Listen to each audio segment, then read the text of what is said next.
I'm here representing a number of research organisations from around the world that are very concerned about the oceans. So both the warming of the ocean due to general global temperature rises, but also the acidification of the ocean, because the ocean is taking up the carbon dioxide that we're emitting into the atmosphere. Already it's taken up 30% of that CO2, and when you add CO2 to water, you produce an acid, and this is essentially acidifying the ocean. So this is something we've been aware of, or you've been aware of for some time, or is it, there's general agreement on the fact that acidification is heating up the oceans, is damaging to the oceans, but is this something that we've known about for a while? We've known the chemistry of CO2 and water for years, but we didn't think, about 10, 20 years ago, we didn't think that by adding CO2 to the atmosphere that we'd acidify the whole global ocean, 75% of the surface area of the ocean. It's a huge amount. But we didn't really realize back then how much CO2 we'd be producing. So it's totally certain that the chemistry of it, what is less certain is the impacts on marine organisms, but we are seeing them now. In the last 10 years, we've done experiments with organisms in future CO2 scenario experiments.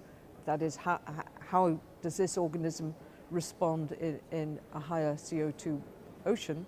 And in general, at least 50% of the organisms respond negatively to increased carbon dioxide in the ocean and the acidity that it produces. It affects the whole carbon cycle in the ocean. So how they build their shells, how they divide energy between the different parts of their physiology. Because all the time we're diverting the energy that we eat to carry out various jobs that our body demands of us. And it's the same for marine organisms. So they're having to divert more energy into shell building, so perhaps they're not reproducing as effectively, and so on. So at the same time, the oceans are warming. So this is another big stressor for a lot of organisms. And when you warm a liquid, you lose oxygen, you lose gases. So in some places in the world, oceans, they're warming, they're acidifying, and they're losing oxygen. And this is why we produce this, which is hot, sour, and breathless, ocean under stress. And for our Arabic colleagues, we've produced an Arabic version, and that's available on the website as a downloadable PDF, oceanunderstress.com. So very simple, both available there. In a sense, it's the perfect storm. You can't see it, you can't smell it, you can't touch it, but we know it's coming, we can measure it. And when it comes, it's arriving now, it's already happening. It will go on for tens of thousands of years. It's not something that will go away, and it will affect 75% of the surface area of the planet. Why should we care? Because it's the oceans, we live on land, where we get a huge amount of services and goods from the ocean, such as the fish that we eat, aquaculture. To feed the growing billions of people that we'll have on our planet, there's an expectation that the marine environment will give, good value there, and fisheries and aquaculture will expand to provide this.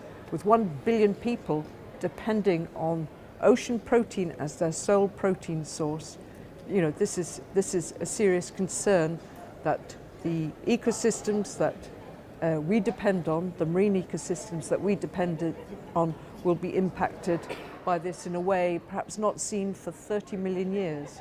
It's the speed of change that is the thing that really worries scientists. Even if we could slow the rate of acidification in the oceans, has the damage already been done, the long-term implications? Do we know what the long-term implications might be, or can we really only speculate at this stage? I think we're more or less at a tipping point where in the next 10, 15 years, that if we do take positive action on reducing CO2 emissions, then while there will be some implications for the marine environment, the true effect of continuing business as usual will be just absolutely amazing on the marine ecosystems. And what's the very least that the delegates here, that this COP18 could do to try to perhaps not rectify the situation at this stage, but again to slow the rate of decline of acidification? We have to reduce CO2 emissions. You know, that's clear. It would be great to see ocean acidification being brought more publicly, less out of a footnote into the real negotiations, because it is another really good reason to reduce CO2 emissions.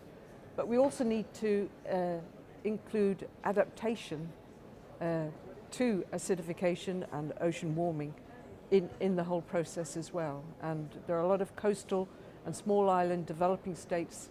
In fact, all of us depend on the oceans. Half of the oxygen in the atmosphere is produced by the ocean, so it is our life support system. So we need to recognize that, and even though we tend to be land-dwelling organisms, our birth mother was the sea, and we must remember that.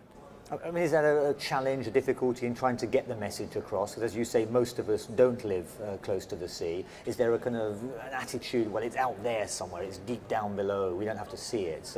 Is that one of the challenges, the problems in getting the message across? Do you know, I think you're right.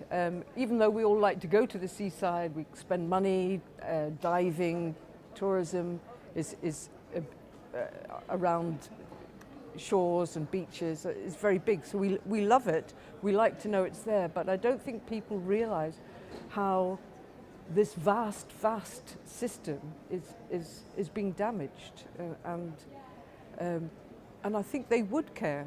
You know, we like to know it's there. We like to know that in fact it's 96% of the living space on the planet is the ocean.